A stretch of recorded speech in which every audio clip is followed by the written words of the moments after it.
প্ৰথমতে মই হিমন্ত বিশ্ব শৰ্মা ছাৰক ধন্যবাদ দিছো। এটি কাৰণতে ধন্যবাদ দিছো কাৰণ মই গম পালো যে কি এই যে আত্মনিৰ্ভৰশীল আঁচনিত মই তাতে এপ্লাই কৰিছিলো। এপ্লাই কৰোতে মোৰ নাম নাহিল, কিয় আহিব? মই কাৰো চামচাগিৰি কৰিব পৰা নাই। আচলতে এইখন ছাৰক লৈ এটা মোৰ প্ৰশ্ন আছে, এই যিখন আঁচনি দিছি এই আঁচনিখন কি বিজেপিৰ কৰ্মীৰ কাৰণে নেকি? এপ্লাই আপুনি কৈয়ে থাকে চাইডে চাইডে বোলে কি স্বচ্ছ আৰু নিকা হ'ব, এটা ৰাজনীতিৰ আওতাত নাহে। ৰাজনীতিৰ যদি আওতাত নাহে চব দেখোন ৰাজনীতিৰ অঙহী বঙহীয়ে পালা। কোনোবা মেম্বাৰৰ ভাগে পাইছি, কোনোবা নাৰায়ণ ডেকা মানে এতিয়া আমাৰ সমষ্টি বৰখেতিত পৰছি না, নাৰায়ণ ডেকা চামচাগিৰি কৰাই পাইছি। গতিকে আমাৰ দৰে মানুহে কি একো পাব নালাগে নেকি? এই আঁচনিখন কি দালালৰ কাৰণে একলাই বনাইছে নেকি? যিখিনি বস্তু হ'ব সেই দালালখিনিয়ে লৈ যাই থাকে। গতিকে এই আঁচনিখন আত্মনিৰ্ভৰশীল অসম নহয়, আত্মনিৰ্ভৰশীল দালাল, মানে দালালক আত্মনিৰ্ভৰশীল কৰাৰ কাৰণে এখন আঁচনি বনাব লাগিছিল, গম পাইছি না? গতিকে আমাৰ দৰে নিৰীহ মানুহখিনি এনেকে আমি গ্ৰেজুৱেট হৈ এই বেলেগৰ গুগলত লাগি আছো কাম কৰি, চাইকেলৰ কাম কৰি। গতিকে আমি পাব নালাগে। যি মানুহে পাইছে ফিচাৰীত লোন আপোনালোকে এনকুৱাৰী কৰি চাওক। ছাৰ খাতৰভাৱে অনুৰোধ কৰিছো, যি মানুহে পাইছে মাছৰ নাম উঠিছিল ইণ্টাৰভিউত, কিন্তু মাছৰ নাম ক'ব নাজানিলাক। 2 লাখ টকা আঁচনি পাইছি, গম পাইছি? আৰু ব্ৰইলাৰ ফাৰ্ম দেখাইছে, কোনো ব্ৰইলাৰ ফাৰ্মেই নাই। কিন্তু আমি ভুৱা নহয়, চাওক চাইকেলৰ কাম কৰি আছো। আমি ভুৱা নেকি? ভাই চাইকেল চলাই 15-20 বছৰ ধৰি কাম কৰিলো, আমি কিয় নাপাওঁ? আমি কিয় নাপাওঁ? দালালখিনিৰ কাৰণে আপোনালোকে ৰাজনীতি কৰিছে নেকি? আহি আছে ইলেকশ্যন, আপোনালোককো চাই ল'ম, গম পাইছি? ৰাজনীতি এই যিখন আপুনি শ্বেয়াৰ পাইছি এখন কিন্তু আমাৰ দান, ৰাইজৰ দান, গম পাইছি? এই ৰাইজৰ দানৰ বস্তু তাৰমানে এতিয়া বৰ্তমান স্মাৰ্ট চিটি কৰিব যাওঁতে স্মাৰ্ট চিটি ক'ত হ'ব? স্মাৰ্ট দালাল হৈছি। এতিয়া দালাল গেলাখানি কেনে টেকনিকত কৰে? একবাৰ যদি নিজে পাইছি, একবাৰ তিৰিটোৰ নামত দিছি, 2 দিন পিছত চলিটোৰ নামত দিব। গতিকে আমি আপোনালোকৰ কোনো আমি জনসাধাৰণ তাৰমানে কি আপোনালোকে আমাক কি পুতলা বুলি ভাবছি নেকি? জিংকে ইচ্ছা সিংকে নাচাই নাপাব। গতিকে আপোনাক খাতৰভাৱে অনুৰোধ কৰিছো, এই এনকুৱাৰী কৰক এই আঁচনিখনত। যদি যোগ্য মানুহে যদি সঁচাকে পাইছি শিক্ষাহঁতক কাটবা নালাগে, আৰু অযোগ্য দালালে যদি পাইছি সেইকেইটা কাটি দিয়ক। এক নিয়মৰ কাটৰ অনুৰোধ।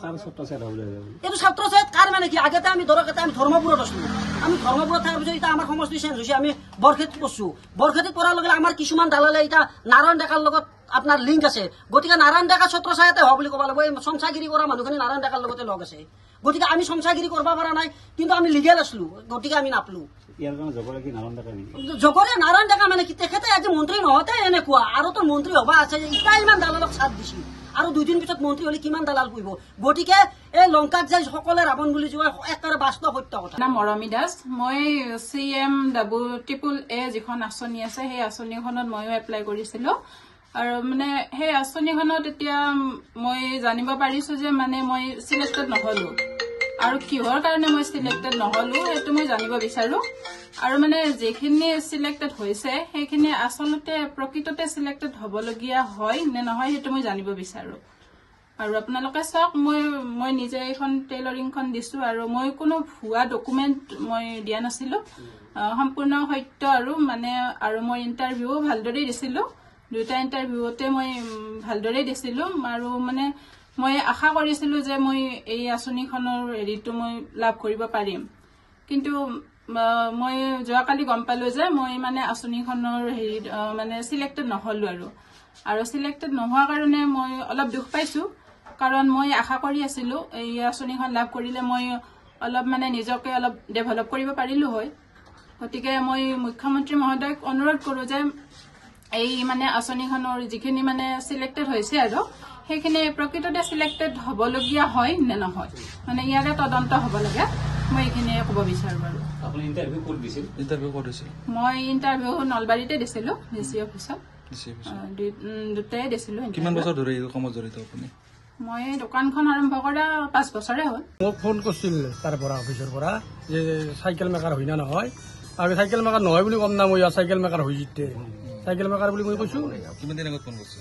ইয়াৰ ইণ্টাৰভিউৰ দিনা ফোন কৰিছিল, ইণ্টাৰভিউ চলি আছে তাৰ পৰা ফোন কৰিছিল। ক'ৰ পৰা ফোন কৰিছিল? DIC অফিচৰ পৰা, DIC অফিচত দিছিল নেকি ইণ্টাৰভিউ, তাৰ পৰা ফোন কৰিছিল। আঁচনিটোত মানে কি যে বিজেপি দল কৰিলে সেই আঁচনিটো পাই নেকি? এনেকুৱা কিবা ঘটিছে? এনে হ'ব লাগে তো। এতিয়া যিখিনি মানুহে পাইছে আমি বিজেপি কৰা মানুহখিনিয়ে পাইছেতো, আমি দেখাত যিখিনি দেখছো। কোনোবা মেম্বাৰ চাৰাবৰীত ক'ৰবাত মেম্বাৰৰ ভায়েকে পাইছে, আমাৰ ইয়াতে ক'ৰবাত দালালৰ মেইন ঘৈণীয়েকে পাইছে, সেনেহেন মানুহে পাইছে। ধন উৎকোচ দিব নোৱাৰিলে আঁচনিটো লাভ কৰিব নোৱাৰে। এতিয়া ধনে দিছি না সিহঁতি গম নাপাওঁ, ধন দিবাও লাগিবতো, নহ'লে এনেই যধে মধে যাই পাব না। যিকোনো খবৰৰ বাবে যোগাযোগ কৰক 7090173330 অথবা 7099017990 নম্বৰত।